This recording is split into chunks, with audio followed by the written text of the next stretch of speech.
네, 안녕하세요. 아스파의 안혜수입니다. 자, 우리 어제 또 스마트팜을 시공하려는 분이 문의가 왔어요. 동서동으로 지어야 될지 남북동으로 지어야 될지. 자, 이 방향에 대한 부분. 결국은 이 방향이라는 것은 이 광투화율이 어느 게 더 효율적이고 적합한지 이 부분을 생각을 하셔야 되는데, 제가 이거 간단하게 좀 정리를 드릴게요. 만약에 내가 단동하우스다. 단동하우스면 당연히 동서동이 광투화율이 높아요. 어떤 동서동의 이 방향의 단동하우스는 만약에 양지붕형의 유리온실이다. 그러면 이 지붕 부분에 있어서의 구조물 때문에 불규칙한 어떤 불균형이 생길 수 있어요. 왜냐면 동서동으로 지어지고 동서동으로 해가 떠서 가게 되면, 근데 해는 계속적으로 받기 때문에 투과량 자체는 굉장히 높죠. 자, 하지만은 지금 만약에 단동의 어떤 비닐온실이다. 그러면 당연히 동서동이 훨씬 더 유리하겠죠. 자, 그런데 연동하우스는 달라요. 만약에 연동하우스다. 그러면 연동하우스 같은 경우는 그냥 상식적으로 봤을 때 당연히 남북동이 해를 균일하게,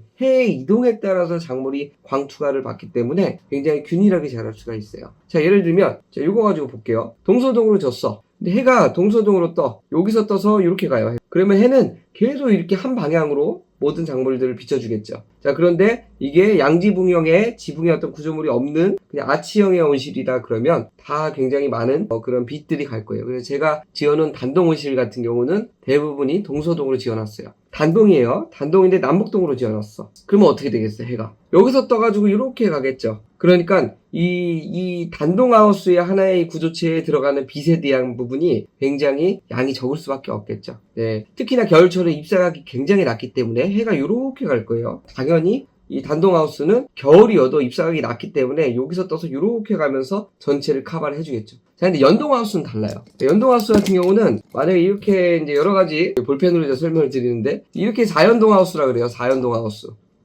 자, 4연동하우스를 동서방향으로 딱 지었어. 이렇게. 자, 동서방향으로 지었으면 이 연동, 동간의 북부분에 있어서의 또 이 피복제에 의해서 굉장히 그늘이 많이 지어요. 자, 그럼 동서방향으로 지었는데 동서동으로 해가 뜨겠죠. 해가 여기서 떠가지고 이렇게 갈 거예요. 그러면 여기는 굉장한 작물의 불균형이 일어나요. 예를 들면 딸기라고 쳐요. 그러면 한쪽 남쪽 방향을 바라보고 있는 베드의 딸기는 생육이 굉장히 좋을 거예요. 근데 반대 방향은 그 생육이 좋지 않겠죠. 상대적으로. 그러니까는 오히려 근데 이거를 경영적으로 이용하시는 분들도 계세요. 부부 두 분이서 700평 운영을 해. 근데 만약에 남북 방향으로 졌어. 근데 남북 방향으로 연동온실을 지면 해가 떠서 동쪽에서 떠서 이 서쪽으로 갈 때 전체적인 균일하게 해가 분포되기 때문에 작물이 한 번에 수확이 돼요. 4만 주 심었어. 1화방 1번가 4만 개를 한 번에 따줘야 돼요. 근데 동서동 같은 경우는 말씀드렸지만 해에 대한 추가율은 적지만, 하지만 이 남쪽과 북쪽 배드에 대한 이 인터벌이 생기기 때문에 어떤 작업 운영하기 면에서 이거를 경영적으로 이용하시는 분들도 계십니다. 자, 어쨌든 근데 개념적으로 봤을 때는 이 남북동으로 지어야 겨울에도 잎사각이 낮게 뜨더라도 해가 여기서부터 서쪽으로 이동을 하면서 전체적으로 작물이 고르게끔 해가 투과가 된다. 자, 그리고 또 하나 이제 착각하시는 분들이 계시는데, 유리온실이나 벤너식 온실 같은 경우는 우리 위에 피복제 같은 경우는 하중이 많이 걸리고 이 구조의 어떤 특성 따라서 전후 방식으로 직교돼 가지고 이런 피복제를 설치를 많이 하거든요. 근데 우리 대부분 가장 많이 하는 연동 온실을 보면은 남북 방향으로 지었죠. 이 피복제, 다격본이든 스크린이든 당연히 같은 방향으로 이렇게 지어야겠죠. 만약에 이거 직교방을 전후 방식으로 지어 이렇게, 그럼 어떻게 되겠어요? 작물이 해를 받는 굉장한 불균형이 생겨버립니다. 네, 크로스가 돼버리니까 이런 부분들도 좀 생각해 보시면 좋을 것 같아요.